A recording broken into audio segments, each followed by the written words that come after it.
Ipapalasap daw ng Lakers sa Denver ang naramdaman nila ngayong Game 2, babawi daw sa Game 3 ayon kay Coach Darvingham.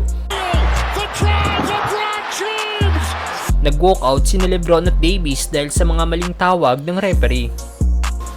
What are we doing? Dilo sinabing malinaw na foul daw ang ginawa sa kanya pero hindi tinawagan ng referee. Let it go. Marami nag-expect kanina na may tatabla ng Lakers ang serye sa Nuggets matapos ang kanilang solid run ng first half. Napaabot pa ng Lakers ang kanilang lead ng 20 points pero pagdating ng second half, same scenario noong Game 1, nag-collapse ulit ang Lakers at nagawa silang mahabol ng Denver. Porter to tie. Michael Porter Jr. At tinapos ang laban mula sa isang heartbreaking buzzer beater shot ni Jamal Murray.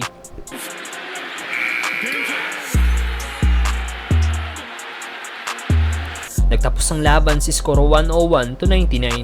Leading sa Denver si Jokic na may triple-double, 27 points, 20 rebounds at 10 assists. May 20 points, 3 rebounds at 5 assists naman si Jamal Murray. Para naman sa Lakers, leading si Anthony Davis na may 32 points at 11 rebounds. Almost triple-double naman si LBJ na gumawa ng 26 points, 8 rebounds at 12 assists.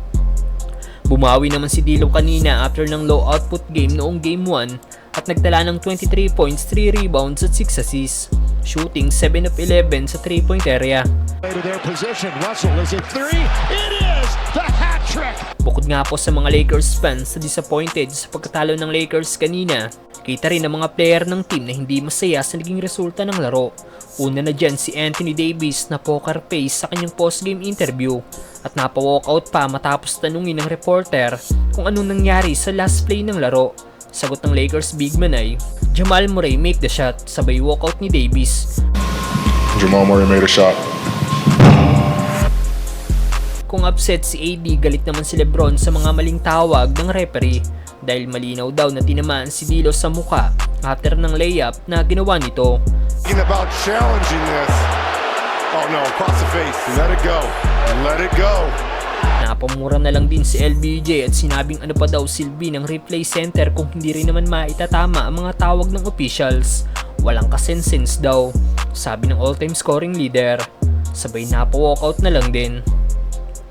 D'Lo clearly gets hit in the face on a drive. What the fuck do we have a replay center if it's going to go? It doesn't make sense to me.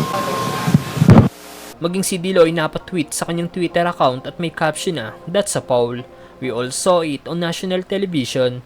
Ayon naman kay Coach Sham, masakit daw ang naging pagkatalo nila ngayong Game 2, pero ipaparamdam daw nila ang ganitong feeling sa Denver ngayong Game 3.